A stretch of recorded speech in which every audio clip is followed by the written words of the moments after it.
What is going on, everybody? Welcome back to the channel. After Sound here, bringing you Splinterlands content every single day. We also stream right here on this channel every Tuesday, Thursday, and Sunday morning, so come by and say hello. All right, guys, let's jump into some more comments here. Still catching up, but let's go ahead and do it. All right, so RK saying, I may get my revenge after all. GG's, I think we played a little while back. Supreme Victory Network is saying, throwing some unsalt at the team. The games are back. Let's go. I don't know what you mean by unsalt, but okay. International Travel Channel, always appreciate you leaving comments. It always helps the algorithm. Erroneous says, yep, Modern is back. All you salty people that sold and left because you had a tiny fraction of the amount of patience that I have had to endure all this time. People cheating. Now you will see you screwed up. Grain LPs and rarity draws are on the test server, so we are getting close to those soon. You know what's funny is I am recording this on the day that SPS has actually set a new all-time low, May 14th, 2024. So it's like that limbo game. How low can you go? And we know the answer. It's 0. but hopefully we're never going to get there. All right, Dilly Tot says, so in the end, bots save modern format. The irony is never lost on me. Sherwin says, seems like a lot of wasted effort because you can't stay in Gold League if you keep winning battles. True. All right. Mark says, good news. Awesome. Pomp says, they might have to create 2 different energy, one for Wild, one for Modern. Players should not want to drop down in Wild. You know, Matt addressed that in the recent Town Hall comments, saying that he doesn't want people to feel the need like they have to go and play on both. So I don't think that we're ever really going to get that. Okay, Jedi Elf says, yeah, grain LPs could hoover up surplus. I doubt it. This is great. Again, I think there's too much. I think there's way too much. 300 million DEC is what we're looking at extra. I don't think the LPs are going to have that because nobody needs grain. So sure, we're all going to throw it in there, but the returns aren't going to be great. So it's just gonna sit there. But you know what, you're right, maybe it'll at least lock it up because people won't have a better place to put it since there's no other real DEC pool outside of swap.hive and DEC. All right, so Basil says, exciting to see all the positivity. To me, it's always been obvious that the team just needs time and that Matt is leading the game in a brave new dawn. It just takes a lot longer than people like. I mean, I don't disagree with that. Here's the thing. The problem with that argument, and this is not to take anything away from you or Matt or the team, the problem with that argument is that it's a little too vanilla. Like every team needs time and a little money, right, in order to get whatever that they're doing done. But I agree with you that I like the direction that the game has taken for the most part since last September. All right, so Jolfer says, I'm assuming won't go back to Modern without the level cap. I'm a silver player with silver level cards, and I was getting fun fighting other humans where the brain matters. Now only power matters. Yeah, you know, it doesn't solve that problem. It looks like somebody's agreeing with you as well, so it is what it is. Hopefully Silver Wild is doing it for you. Brian says, hi, After, are you interested in making Rise of the Pixel content? If yes, I have some cards which might help you. You know what? I have not checked out the game yet, and I would like to check it out. So hit me up on Discord or wherever. And yeah, I mean, if I wouldn't mind getting started in it if you can help walk me through it. All right. Peace Out says, glad you're back. Modern is where it's at. Exis says, I find it ironic the community pushed to remove bots from Modern, and now we have Splinterlands adding centralized bots to Modern. I get that those bots don't earn anything, but what's better? I think like you're missing the forest through the trees here. I know it's the irony that bots ended up saving, but you literally just said it in your response here. They're not earning, which means they're not draining from the ecosystem. That was the biggest issue that people had, is that these bots were just coming in and draining from the ecosystem. Whether you believe it or not, that was what the sentiment was. Bots that don't receive rewards or community-owned bots that have to buy cards and stake SPS to provide battle liquidity makes you think a little. Did we have it right originally with the adjustment that they can only earn with purchased cards? Well, again, these are going the extra step. They have purchased cards. They have staked, I don't know if they have staked SPS, but they have purchased cards, right? So these are real NFTs that they have, but they're not earning anything. So that wasn't what we had before. Those bots with purchase requirements of both that and now SPS still were able to earn. And they were able to do it at scale. So Vivo Sky says, looks like real players are playing less now. I got a lot of surrender since the update. I guess only 500 players playing in Modern. Sometimes you play with level 1 Modern bot. Yeah, 500 sounds about right for the player base, I'd say. Bon Galabon Safe says, I will play in Modern in the future. Have to level up my Modern cards first. Fair enough. I mean, at that point, sorry, not for you, but just like, I'm already thinking like I'm gonna be wild long term unless the next set that comes out is gonna be within my price range or Rebellion drops to a significant amount. Again, I am still planning on getting some Rebellion cards, but I don't know how competitive Rebellion will be. So I want to be able to wild proof my cards to a certain extent also. All right, Ike says 7.5 cents today. Wonder if we look back in a few years, wishing if it was cheap to buy. Great video. What are we talking about? What was 7.5 cents? Maybe how much I earned, I guess. I don't know. All right, so Mandra says, I would love to buy energy and play more, but the queue is too slow for me in America. Most of the top player scholars are in the Philippines, and I play 3 accounts at a time. That's 12 hours a day of Splinterlands. That is a full workday, Mondroid. I hope you're earning a full day's wage. Pao says, drop in the ocean, but I took out 170K stake DEC on my land. Now I've put up my plots for sale, including my keep. Well, I wish you the best, Powis. I can't tell you if this is the best or worst time to sell land. If anything, if we're going to go gauge by history, this would probably be the best time to sell your land because it only goes down, right? And there's no guarantee in the future that land will go up. I think what people are going to realize, even when 2.0 comes out, is that there's still too much land out there, just like cards, right? 150,000 plots for 500 players. I mean, it's too much. So it may be, and here's the thing, it's going to be years until we get development of land, and therefore it's going to be years after that until we get the amount of people coming in that want to actually play on land and to scoop up all the extra. All right, so Steve says DEC is meant to go down to a bit to support pack sales. Also, the team offered that burn we messed up. Really, we just need some guys spending some money. Hey, ain't that the truth for every project though? So we all want to have somebody else come in and be our exit liquidity, right? Like that's just what the truth is. We want the number to go up so that we can sell and people can recoup their cost or they can make a lot of money, right? That's just, let's not sugarcoat it as something else, right? At the end of the day, this is still crypto. This is why, I know, here's the thing. I still want the game to succeed. It's not that am I putting as in the last video that you guys saw, am I putting my own self-interest first? Yeah. And I expect everybody else to, right? Let's not try to be, I can't remember the term right now off the top of my head. Not moral superiority, but like, it's just, let's not pretend is what it comes down to.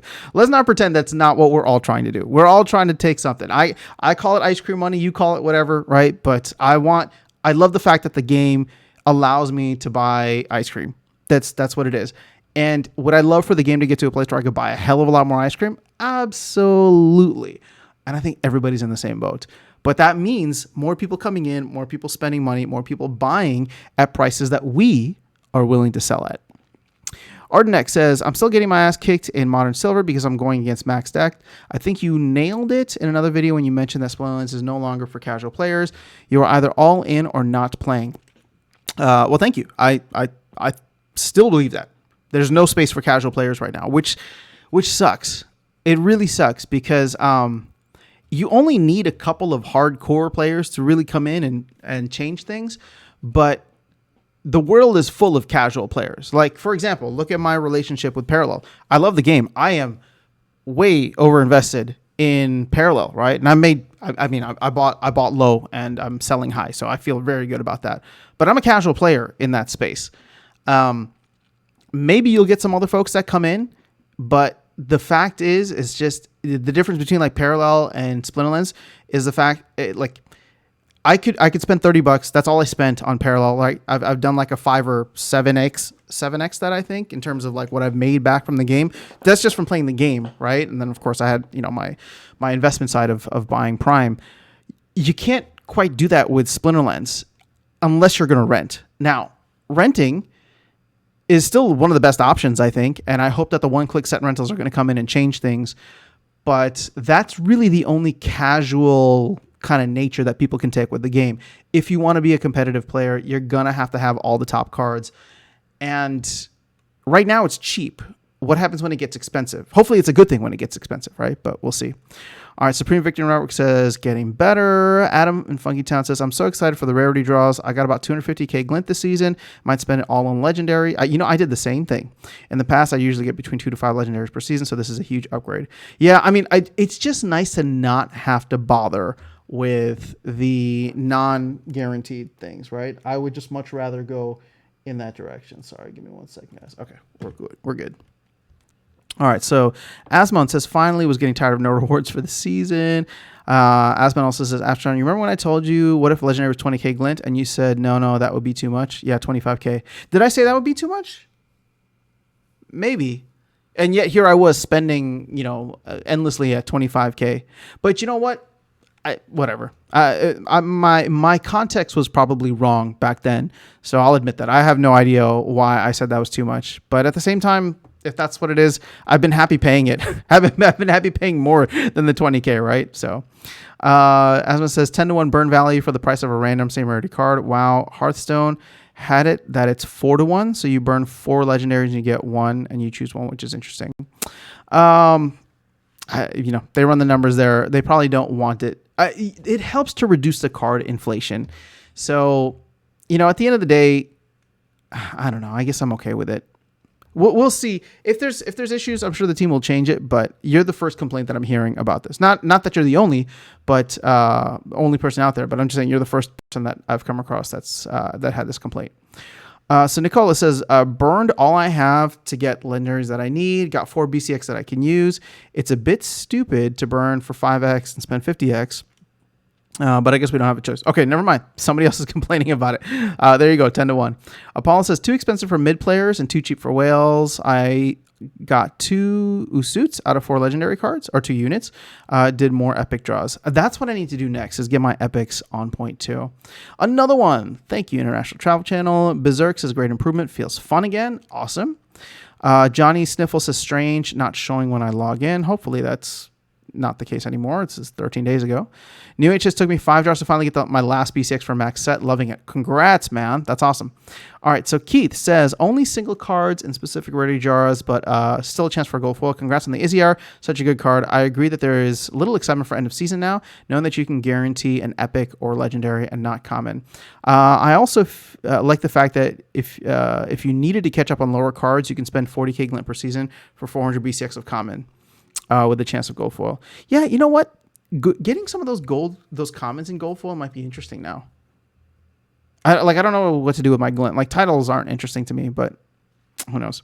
All right, so Gigastar says, I love the new rarity draw. I'm thinking if I should add more SPS for a multiplier for Glint. Let's go! And SS did that as well. So look, people are stacking their SPS. We just need about 5 to 20,000 more people doing that. Pompsfish says, I love it so far. Best change. This is awesome. Samuel. Tick 5,000's Battle Pass being the promo card makes sense. I was preaching that way before I knew what Parallel was doing. Battle Pass fixes the need for these weird promo sales. I would love a Battle Pass, but it's just not economically viable for the team. I don't think there's going to be enough people that will buy into a Battle Pass. What I would love to see them do, and I kind of alluded to this on the SPS, staking, needing more just benefits, is it doesn't need to be something regular, but they just have to provide more benefits for staking SPS. You need to get people to stake not just as much, but really strive to hit those milestones, whatever they deem, right? Whether it's champion level at 400,000, whether it's 1 million, right? Or whether it's something smaller, but all of that would help. DJ Khaled, thank you, International Travel Channel. I'll get this one while we're at it too. Mark says, that's truly a good idea. This is the one. Promo cards need to be scarce and create FOMO. I hope to see it in a proposal soon. These cards should be auctioned similar to a lottery draws that are kind of auctioned in the current promo event. Not that it would be a lottery. I mean, 1 draw equals X cards are diminishing.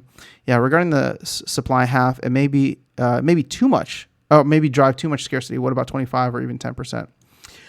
Again, I'm open to ideas. I just think that if you put good cards out there, which is something that you can do not necessarily with a full mini set or a full set, but with promo cards, yeah, like those should be highly desired and those should be very scarce.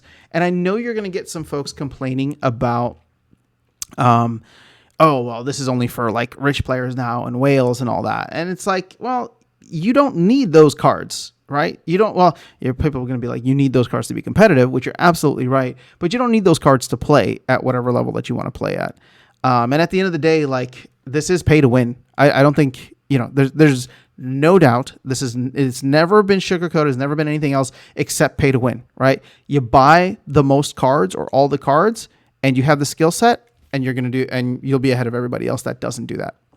All right, so Christopher Charles says, you're saying SPS leads the way again, but we can't keep players right now because card prices are collapsing. Bro, okay, so I know. Again, I don't think it's because card prices are collapsing. It's because SPS is collapsing. Now, maybe it's a combination of both. Again, I'm not saying this because you and I are on opposite sides. You're on the card side. I'm on the SPS side. I'm not saying that the card side doesn't have any value. I'm just saying that I disagree with the fundamental thesis that cards are what people care about the most. Now, I get it. If card values didn't go down, maybe you would have some people that would have stayed longer. But I'll tell you this, I still think a lot of those people would have left because SPS going down, and they would have had to buy and stake that SPS as well. SPS going down was the bigger kind of like mess up for them because you can't do anything with SPS. You can still play with the cards, but SPS just sits there and it gets smaller and smaller and smaller. In fact, as I mentioned earlier, happy new all-time low day today. Again, SPS has absolutely no reason to go up when the tools people use to get it is collapsing faster than you can earn SPS. And if the main use of SPS is getting DEC, product backed stablecoin, but no one wants the product. Again, I'm not disagreeing with your arguments. They're all valid. I'm just saying that I shift my weight towards SPS than cards. Finally, my argument has never really been that cards need to go up. They just need to stop going down. Yeah, we've talked about this. We stop losing players over them, and so the earnings we do mean something. Oh, great, I made $5 on SPS today while my card values dropped $50 again. Again, I think... Well, look, I'm all for keeping card value. I've never been against that, even for the people thinking that I want cards to go down. When I talk about the benefit of cards going down, that is straight copium. That is straight copium coming from my mouth, right? Because it's like, this is the reality. What is the silver lining? It's not that I wanted us to be here. It's just, this is the reality. This is what the market is dictating the price is. Why and how could this be beneficial? That's all I'm saying. But no, I don't want to see card prices go down. I think Chaos Legion as a set is absolutely pathetic in terms of how it held its value, how it was handled. Rebellion, I like the changes that Matt and team made, and so far it's been doing much better, but I'd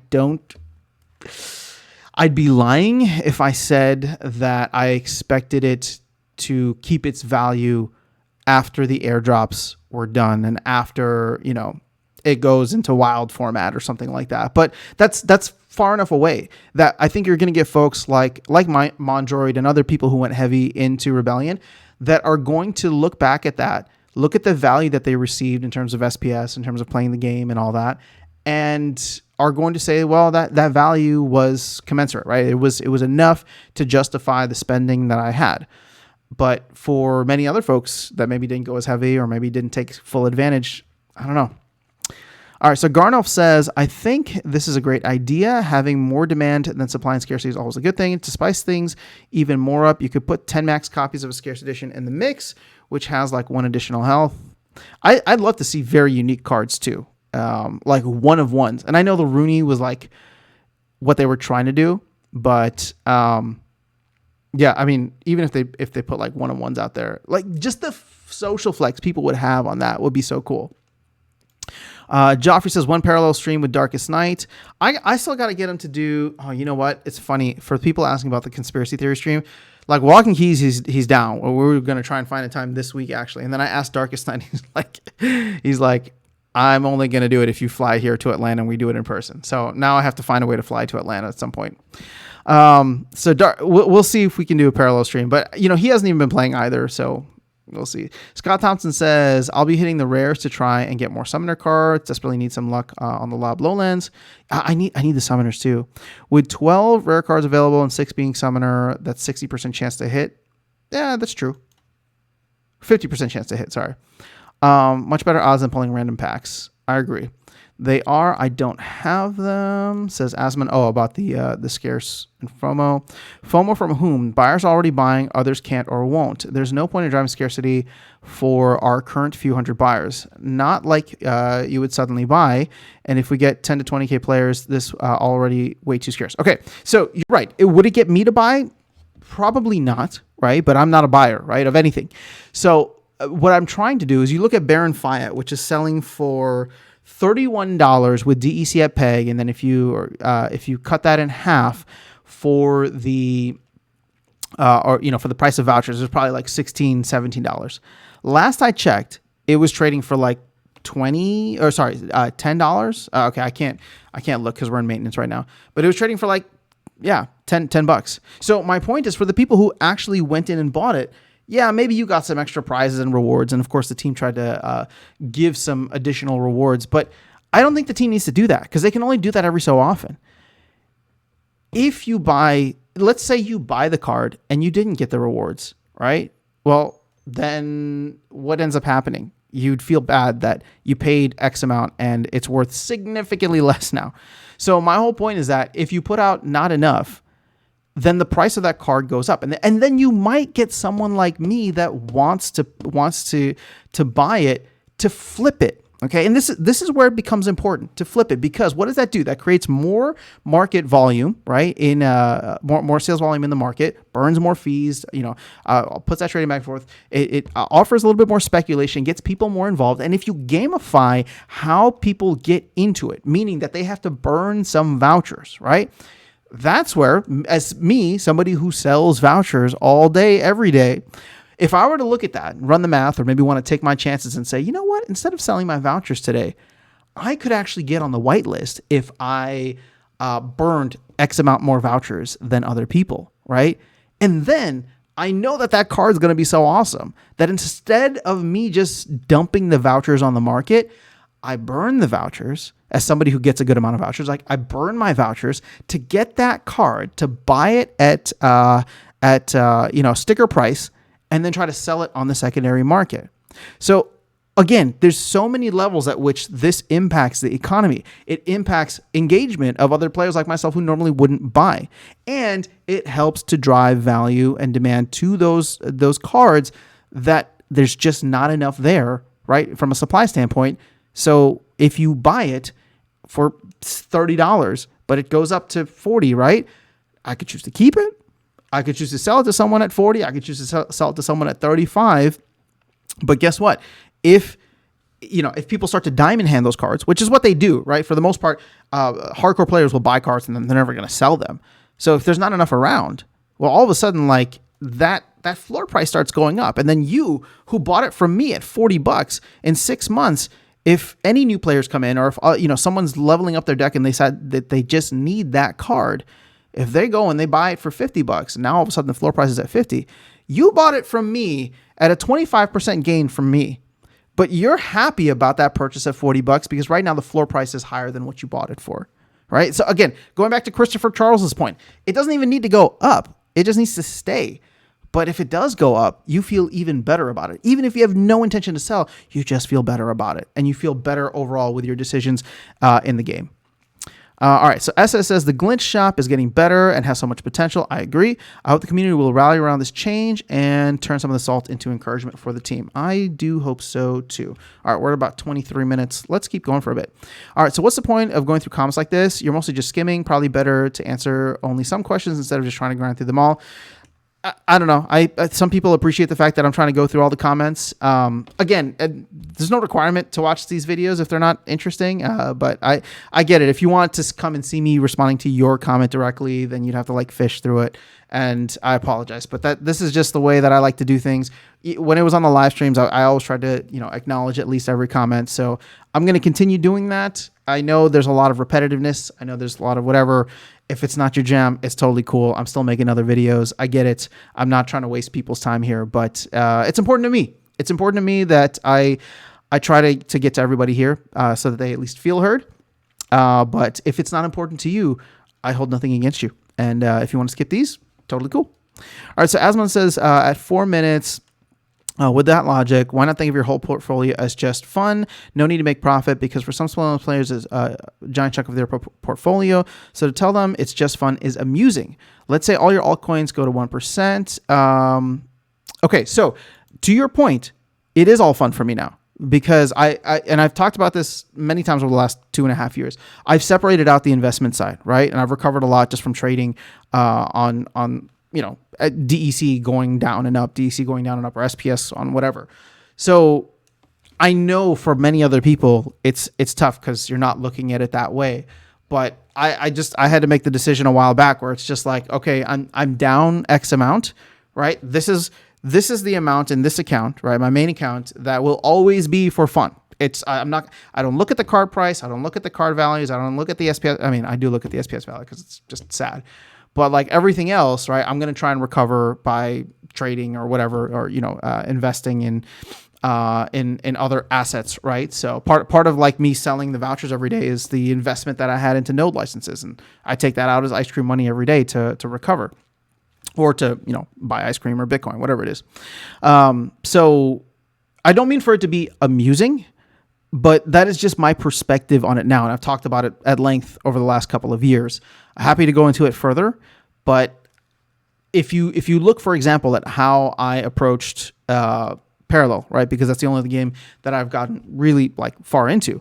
I spent $30, right? I spent $30 and I bought a deck. I played with that deck. I made, 5, 7x, whatever the returns are, and just from playing before they kind of nerfed the returns. Now Planetfall has come out, new expansion. The meta has changed. The deck that I play with, I probably got to get some different cards. I haven't jumped in yet, but that's the casual nature that I have with that game, because my gameplay is very separate from my investment, right? That's all being done just through DeFi.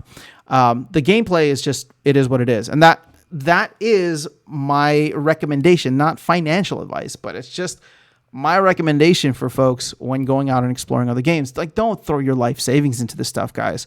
I mean, let Splinterlands or whatever game be, or any altcoin be a lesson, right? Like, even with the best of intentions, and I genuinely believe the team, whether it was Aggie at the wheel or Matt at the wheel, has had the best of intentions.